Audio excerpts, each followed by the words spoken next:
Well, a gentle,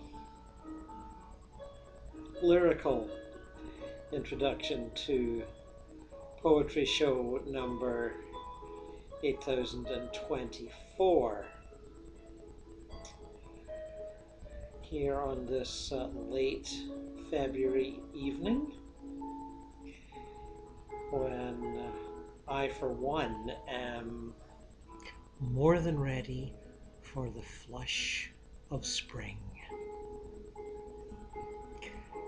Had enough of that snow. Had enough of all those cold temperatures. Oh yes, definitely, definitely. Ooh, look at that wine.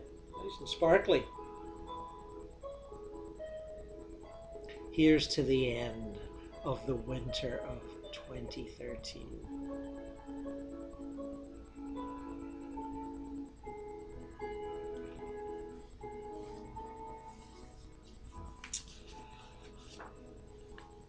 Many of you will know of John Updike as one of the most preeminent novelists in modern times. Certainly the second half of the 20th century was dominated by he and his colleagues, and rightly so. A great, great novelist. What's lesser known is that during that entire time he wrote poetry and published his first book, the charmingly titled The Carpentered Hen, in 1958.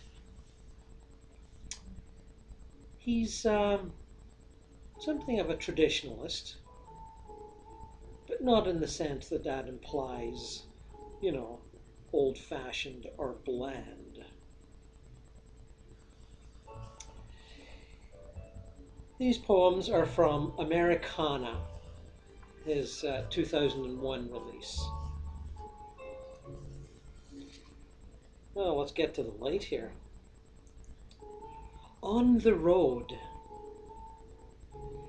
Those dutiful dog trots down airport corridors while gnawing at a Dunkin' Donuts cruller.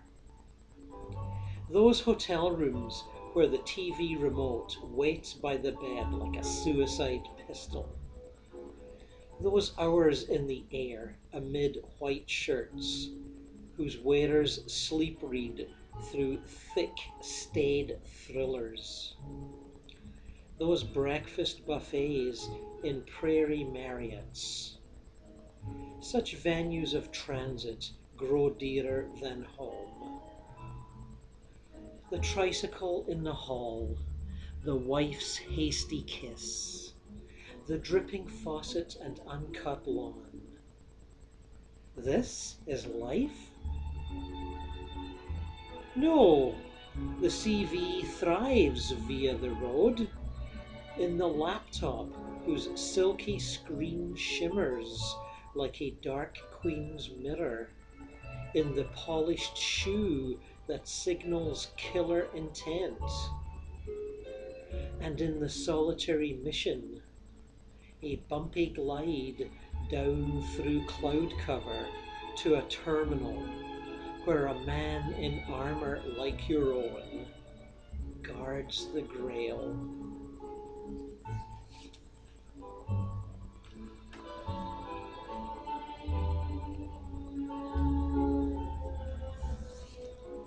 New Orleans. Fruit of a French scam, the New World being one big get-rich-quick scheme. It sank its bricks in Mississippi mud. The first dry row received the wood of columned Greek revival.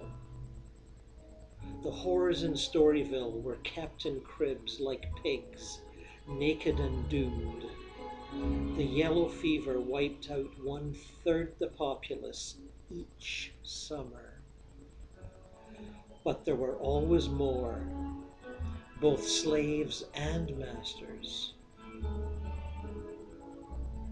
Now the good times are the commodity marketed, not cotton, indigo, molasses, rice. On Bourbon Street, the modern pickaninnies tap dance, but sullenly. The strip joints hawk that quickly spoiled crop, flesh, night after night. And bad rock outshouts jazz's gracious ghost.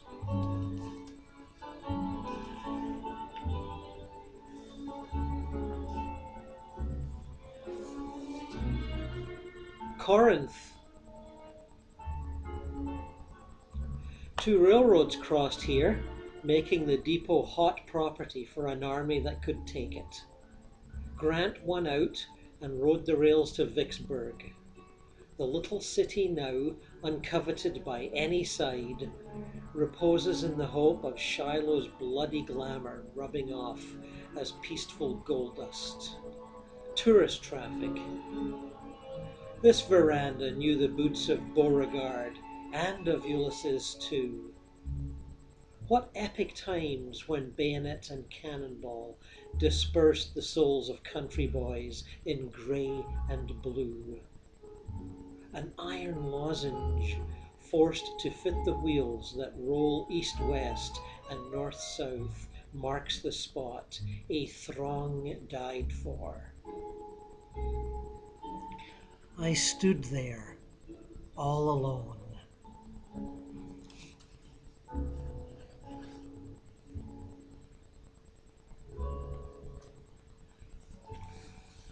Before the mirror. How many of us still remember when Picasso's Girl Before a Mirror hung at the turning of the stairs in the pre-expansion Museum of Modern Art? Millions of us, maybe, but we form a dwindling population. Garish and brush-slashed, and yet as balanced as a cardboard queen in a deck of giant cards. The painting proclaimed, "Enter here and abandon preconception." She bounced the erotic balls of herself back and forth between reflection and reality.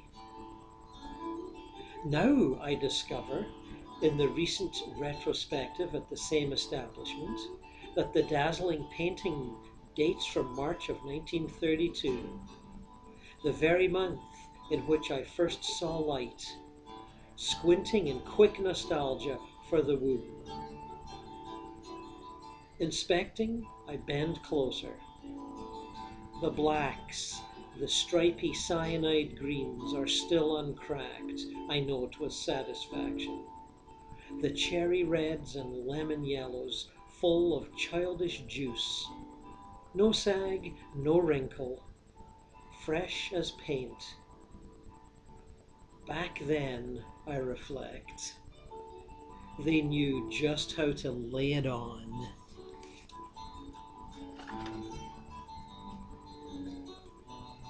"61 and then some."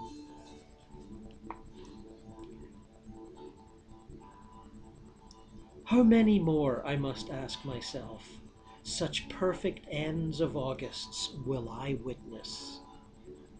The schoolgirls giggling in their months-old tans, reviving school gossip as they hang on the curbs, as tan as maple seeds.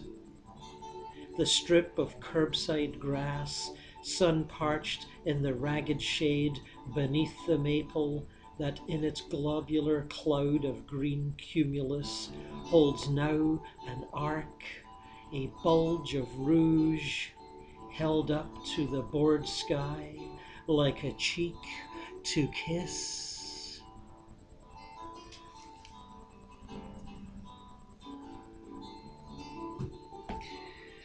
Held up to the bored sky like a cheek to kiss. John Updike, we salute you.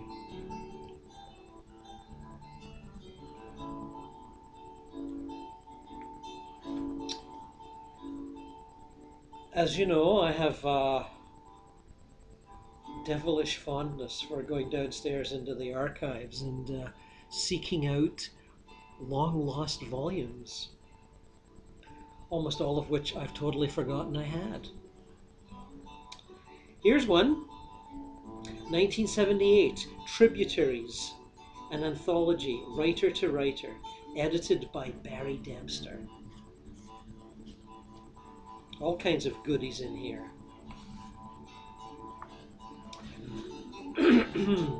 David McFadden!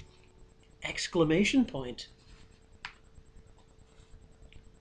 On Friday, the poet, painter, carpenter, naturalist Robert Fons and Elke visited, and we drove out along the mountain, then got out of the van and walked out to Exclamation Point, overlooking Grimsby. Then we went down to the neutral Indian dig, but by then it was too dark to see anything. Then we had ice cream sundaes at the Stony Creek Dairy and wrote out a list of joke complaints such as, "Our waitress wasn't wearing any underwear," and "The ice cream was cold," and gave it to the manager. Then Bob and Elke returned to Toronto. The next night Barbara came down and we sat watching the story of Jesus on television. And then on Sunday, as I later found out, Barbara called a carpenter and asked him to build her a shelf in her Toronto apartment. And the carpenter said he was too busy, but he'd send someone else who was a pretty good tradesman. And he sent Robert Fons. So Bob shows up with all his tools, and Barbara says, "What sort of work do you do?" And Bob says, "Well, last summer I built a study for a poet who lives in Hamilton." And Barbara says, "Oh, I know a poet who lives in Hamilton. In fact, I was visiting him just last night. Could it be the same one? Dave McFadden?" "Well, I'll be darned," says Bob. And I was there just the night before last, and we went out to Exclamation Point overlooking Grimsby. "And we watched the story of Jesus on television," says Barbara. "And here you are, a carpenter." "And in other ways as well," says Bob. "I'm a lot like Jesus."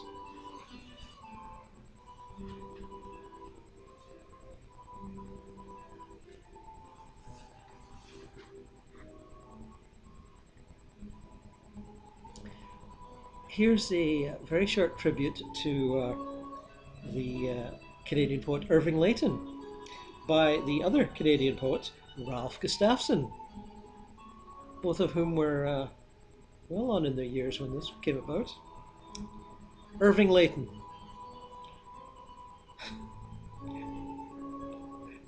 "Oiving's unnoiving."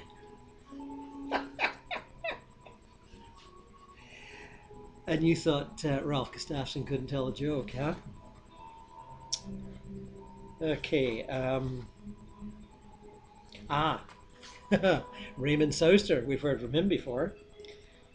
This one's called Another Skunk Hour, and it is a tribute. "Souster, you bastard! Admit your first reaction on hearing of his death in a New York cab. Was this most unfeeling, callous thought?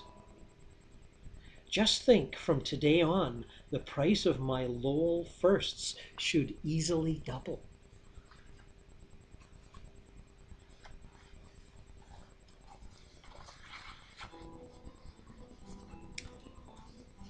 And one from Irving Layton, entitled "George Woodcock is Not a Schmuck." I think you can see where we're going with this one. It's not that George Woodcock is a schmuck. Obviously he's not, since he's the editor of a literary journal. Yet he gravely maintains no distinction may be drawn between critic and creator, the resemblances being easily seen between Lionel Trilling and Verlaine, or, say, Northrop Frye and Lord Byron. Indeed, that when the chips are down and the matter seen in a certain light, quiet professor and turbulent poet are plainly one and the same. Oh, Irving, you're such a rascal. At least he was.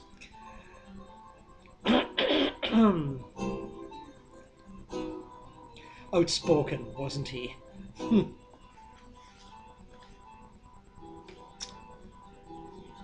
The irrepressible Jim Smith and his fairly new book, Happy Birthday Nisansor Para. Was it Nisansor Para? Many good poems herein. Here's a little tribute for O'Hara. You remember him. We've skittled through some O'Hara poems. This is a cento for O'Hara. The cinema is cruel. The earth is everywhere. Christ, I worry a lot about becoming a mere me, a madness in the forest, a widow. Look at the clouds a minute. We so seldom look on love, and the gods who don't live there. Maybe I won't go to sleep at all in 1951. Maybe it would like to think. No more dying. I think I have started to fall. And now, at last, I am a mutter and a faint trace of pain.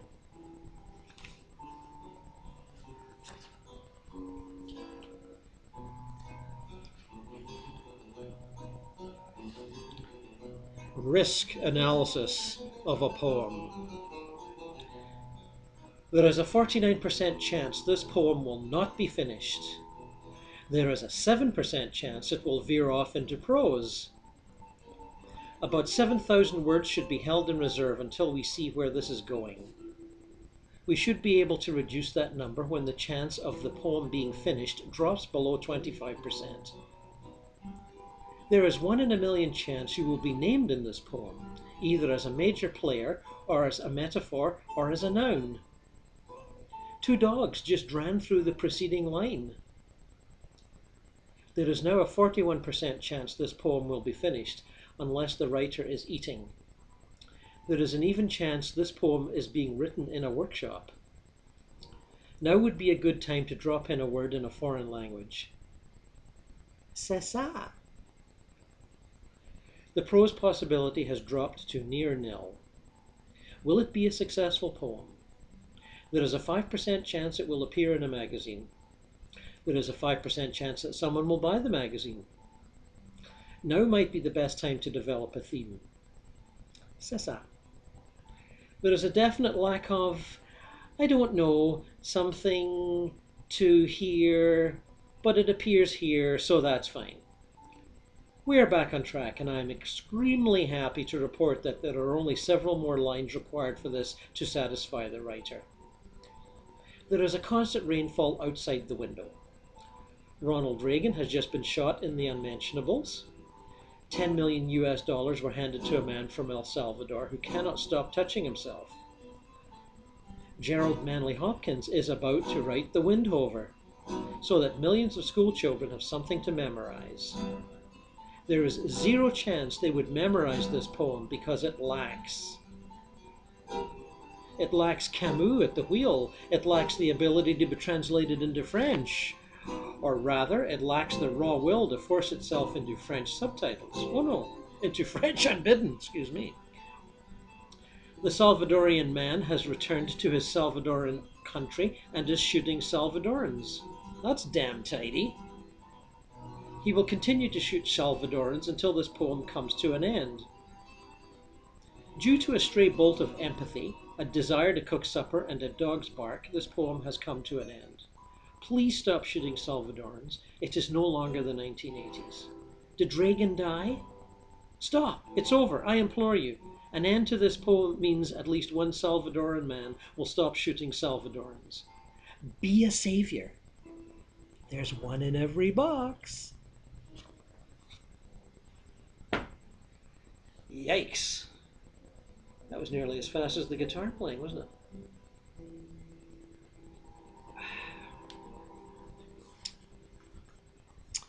We dipped into Carleton Wilson's new volume, The Material Sublime, on the last poetry show. And I'd like to continue with another little dip. This is the first of what he calls Junction Sonnets. And as some of you will likely know, the Junction is a neighbourhood in the West End of Toronto. Light fragmented and trestle-work shadows. Upon the ground, the walking bridge, a black iron diphthong, rising above steel rails. Underneath gleaming silver, the train tracks curve northwest through factory landscape, liquid like mercury in thin autumn light. From above, my shadow sliding across this faded strip of field, a whisper of me. I hear the bright sibilant hiss of wind through yellowed grass below, and the stunted phrasing of boxcar wheels crossing a branching track is a distant tap on the eardrum. In this brisk air, these pure and dross sounds are a patchwork of syllable and speech that bear me inside their language and beyond it.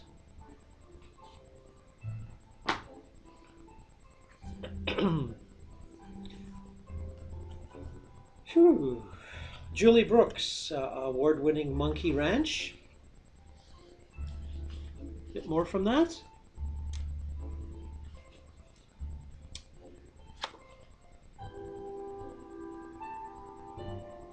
Governor General's award winner. Girl in her brother's bedrooms. Since she shouldn't be up here, here she is, older brothers away at college.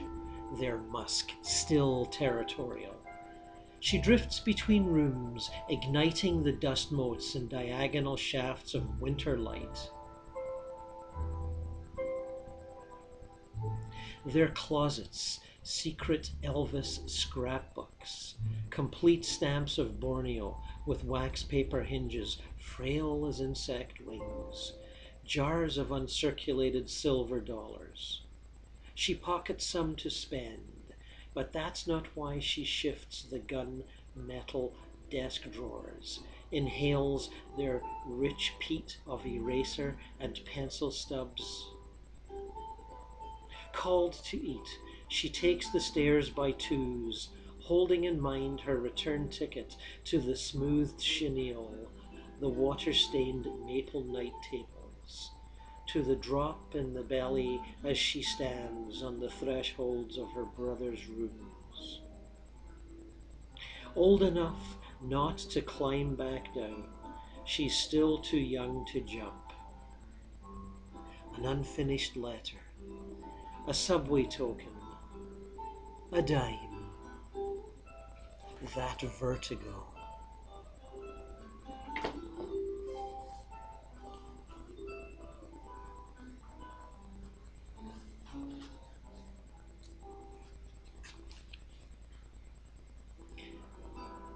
We've been roaming through Alice Burdick's Holler, and we shall continue. The last 3 poems in the book, for no particular reason other than the fact that I like them. Daylight's Party. Stream on, sweet sun, illuminate the strange limbs, fallen eyes, cold hands from lost mittens, the sharp fuzz of eyelids cover. Smoke of light, golden bridge of daylight, leaves fall on the concrete, enormous sound of nothing. Freaky falling leaves show the passage of time down along with our spines, down into our feet, then in the ground. Ah, it's a sweet composition, the fiesta of decomposition. Party into the basement fire or creeping mold. Vague counterculture, meaning the cups keep hitting the floor. Remembrance Day 2011. Hoarse declamations in the water make bubbles. Language bubbles back into its origins, some insensible murmur noting the way waves feel, nothing more. To remember on a particular day means the pomp must be a flood of memory, not nostalgia. Not nostalgia for an absent past, some hologram of delusion, hope for a changed origin, some glory. Some glory makes the flowers wilt, plastic ocean of red, commitment to proud death. We want there to be a reason we can like. We want the dead we know to count. As we don't count the dead, we don't. Body house. Hazel stands in front of me and points to her eyes. They are windows. Her ears, they are windows. And her mouth, she says it's a door. Her body is a house, and she's home for now.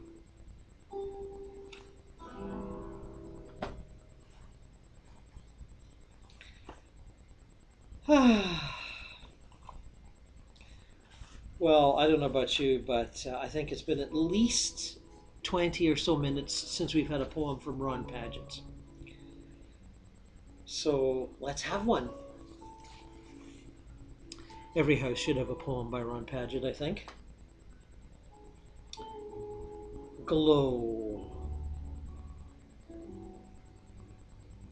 When I wake up earlier than you, and you are turned to face me, face on the pillow and hair spread around, I take a chance and stare at you, amazed in love and afraid that you might open your eyes and have the daylights scared out of you. But maybe with the daylights gone, you'd see how much my chest and head implode for you. Their voices trapped inside like an unborn children, fearing they will never see the light of day.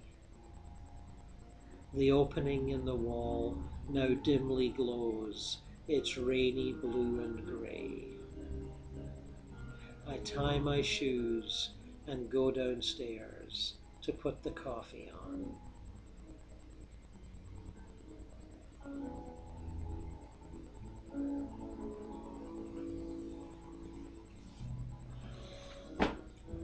Holy smokes, that was fast. Half an hour, just like that.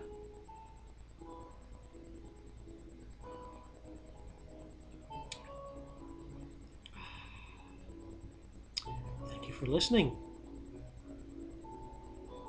Thank you for being part of PoetryShow. The endless litany of rhythm and metaphor and simile and incoherent shouting at the madness of the world.